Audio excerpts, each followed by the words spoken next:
जब तक बिना किसी चेष्टा के अनायास भजन न होने लगे, आसक्ति पूर्वक भजन न होने लगे, तब तक सावधान रहो। फिर तो सावधानी की जरूरत नहीं, हो तो चल पड़ा, भजन चल पड़ा। अब नहीं रुक, किसी की ताकत नहीं कि रोक दे। हड्डियों से भजन होता है भाई, जिभ्या से होता है, ये तो बात समझ में आ गई। हड्डी से भी भजन, विठल विठल विठल हड्डियों से निकल रहा। आश्चर्य है भजन का प्रभाव।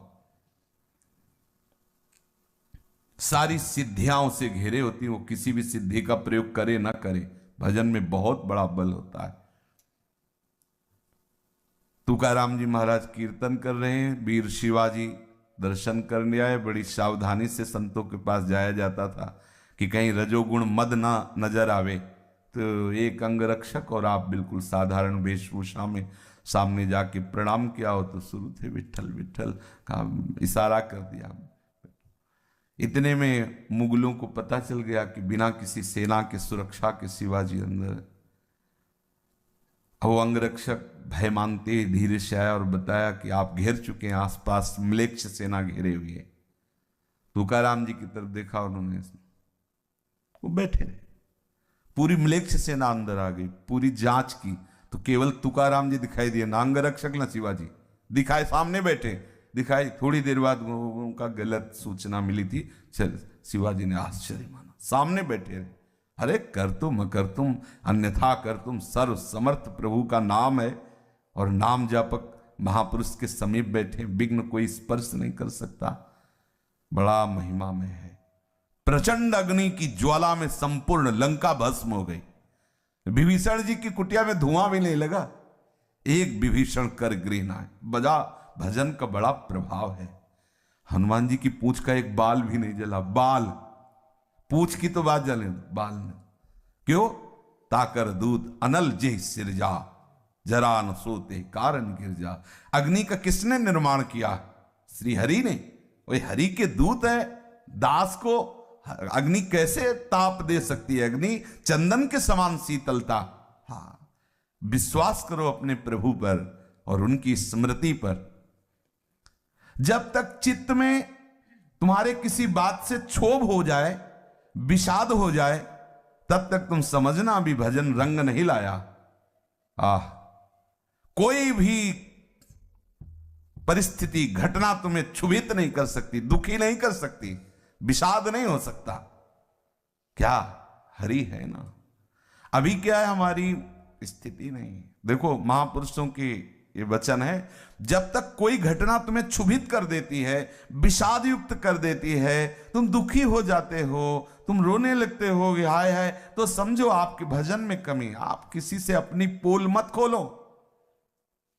कूटस्थ हरि के चिंतन को बढ़ाओ, भजन बढ़ाओ, भी सब ठीक हो जाएगा। भजन बढ़ाओ धीरे धीरे, और नाम बढ़ाओ, और नाम जब बढ़ाओ। जब तक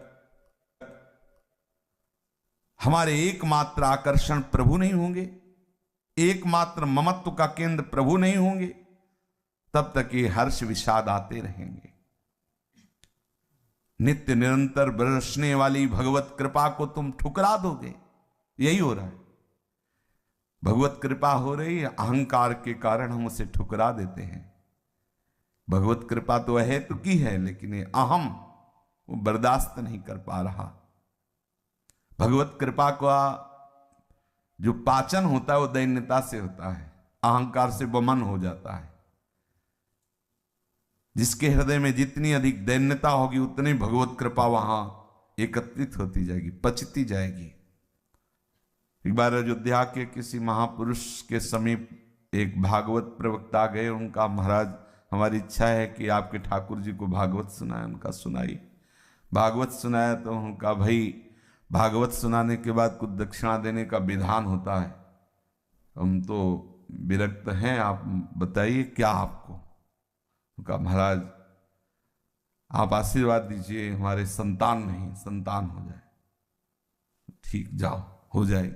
भजन बल है संतों के पास, क्या नहीं हो सकता। वो भगवान को आशीर्वाद देते हैं। संत जनों की तो महिमा अनंत है, क्योंकि अनंत उनके प्रीतम है। बोले और? बोले महाराज फिर रुपया पैसा खान पान की सामग्रियों की बड़ी टोटा रहता है गृहस्थी में, तो जाओ। और बोले भी प्रभु की भक्ति है। बोले भक्त उठा चलो यहां से। प्रभु की तीसरे नंबर में प्रभु की भक्ति, पहले पुत्र फिर धन और फिर प्रभु। ऐसों को प्रभु की भक्ति नहीं मिलती। और तुम मांग सकते हो, दे सकते हैं प्रभु। अगर पहले प्रभु की भक्ति बोले होते तो ये मांगने की जरूरत नहीं थी, सब अपने आप आ जाता। पहले तुम्हारे अंदर भक्ति की आकांक्षा नहीं। अब इनको भोगो, जब इनसे वैराग्य हो जाए फिर बताना। भक्ति प्रथम में होनी चाहिए। ये जो ऐसा सोचते हैं कि खूब धन संपत्ति आडंबर आदि के द्वारा, नाटक के द्वारा आ जाए और उनको भोगे फिर भक्ति ऐसी नहीं होती। हाँ, भक्ति के आश्रित आप हो, भक्ति महारानी हृदय में आएंगी तो विशुद्ध ज्ञान विशुद्ध वैराग्य हृदय में रहेगा, तो प्रभु का संपूर्ण वैभव, रिद्धियां सिद्धियां मोक्ष सब आज, क्योंकि प्रभु जाए वहां कौन सी कमी रहेगी। लेकिन अगर आपने इनकी प्रधानता कर ली और भक्ति को बाद में रखा कि वो भक्ति, फिर नहीं भक्ति महारानी आएंगी। सटकंटक देखे जहां राय न भक्ति निदान। संसार में कोई ऐसे नहीं गया कि अब कछुनाथ न चाहे मोह, ऐसे नहीं गया कोई। अगर ऐसे गया है तो नाथ के चरणों का ही आश्रय लेकर गया। कोई ऐसा, कोई भी, सब अधूरे ही गए हैं यहां से। किसी संत ने सुनाया था कि जब रावण का अंतिम समय था, संतों की वाणी होती, किसी इशारे से समझा सकते, तो प्रभु ने लक्ष्मण जी से कहा महाविद्वान है, ब्राह्मण ब्रह्म ऋषि की संतान है, अंतिम समय है, पूछ लो जाके इससे कुछ। तो लक्ष्मण जी गए, सिराने खड़े हो गए, तो ऐसे देखा, कुछ बोला नहीं। आए बोले तो कुछ बोला नहीं। बोले कहाँ खड़े हुए थे? बोले सिराने। बोले ऐसा नहीं, चरणों की तरफ जाओ और ऐसी मुद्रा में, क्योंकि तभी गए ऐसी। तो उन्होंने कहा कि हम आपका अंतिम अनुभव सुनना चाहते हैं। प्रभु ने कहा है। बोले अभी तो हमें मूर्छा आई थी, इसलिए अभी तो युद्ध करेंगे प्रभु से। पहली बात तो ये हमारे हृदय की आकांक्षा। दूसरी बात ये हम बताए जा रहे हैं कि अद्भुत शास्त्रों का ज्ञान महादेव की कृपा से है और बल भी है, समस्त देवताओं को पराजित करने का बल है। पर मैं अपूर्ण रहा, मेरी सारी कामनाएं धरी की धरी रह गई।